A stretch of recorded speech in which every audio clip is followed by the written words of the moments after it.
धर्मेंद्र प्रधान का इस्तीफा नहीं होता है तो कांग्रेस जनता पार्टी का अगला स्टेप क्या है?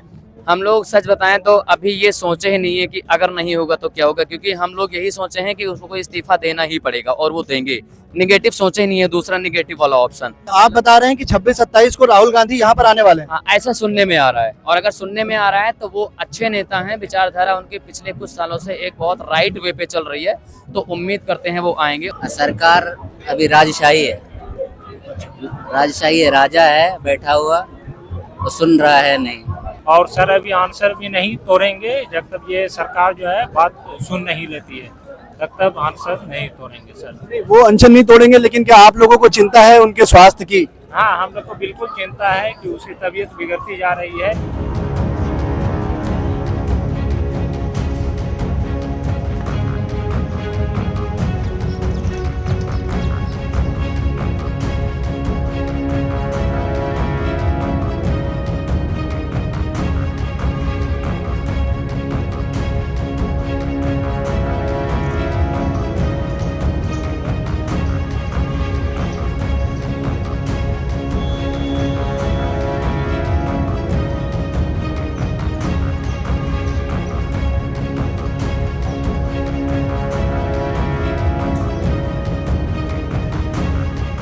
This is day 17th of his hunger strike. You can see he's lying there at the stage. His condition is weak, his blood sugar has gone down, his weight, he has lost around 8 kg in the last 17 days of his hunger strike.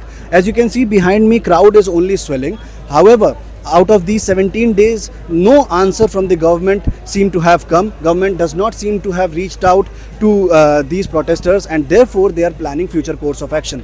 Situation is tense here. However, the protesters are peaceful, and monsoon session of parliament is approaching. It is going to start from 20th of July. Today is 14th of July, and therefore these protesters are planning to make their voices heard by the politicians. At Delhi's Jantar Mantar, I am being joined by one of the many cockroaches. सबसे पहले अपना नाम बताइए। Cockroach.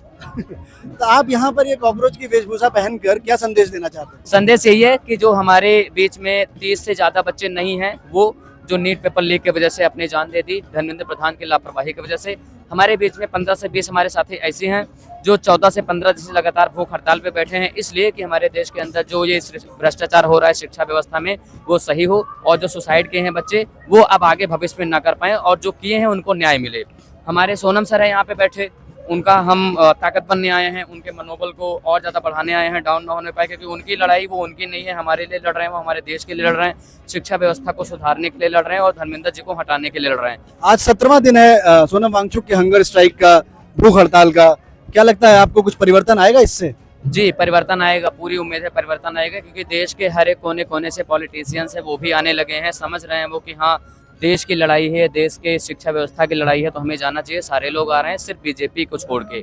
तो अब जब सारे लोग एक हो जाएंगे सर, तो एकता की ताकत बहुत बड़ी होती है किसी भी लोकतांत्रिक देश में, उनको झुकना पड़ेगा। उम्मीद है 20 तारीख के पहले ही वो इस्तीफा हो जाए। आदमी स्टूडेंट्स बार बार पेपर की तैयारी करके लास्ट टाइम पे पता चलता है कि पेपर लीक हो गया है, उसके साल बर्बाद हो रहे हैं। अब वो नीट का पेपर जो लीक हुआ था, एक नीट का बच्चा कितना मेहनत करता है, सब कुछ छोड़ के, दुनिया को छोड़ के मेहनत करता रहता है, एट द एंड पता चलता है कि पेपर लीक हो गया है।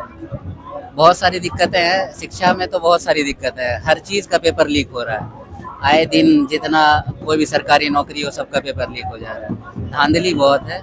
140 करोड़ की आबादी है, वो सोचता है 1 आध लाख 2 लाख आदमी मर भी जाए तो कोई फ़र्क पड़ता नहीं है।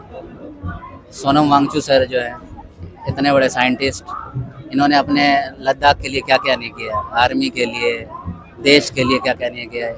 इनको टेररिस्ट, इनको जेल दे देना, तो मतलब पॉजिटिव वे में तो आप ले ही नहीं सकते हो कुछ भी।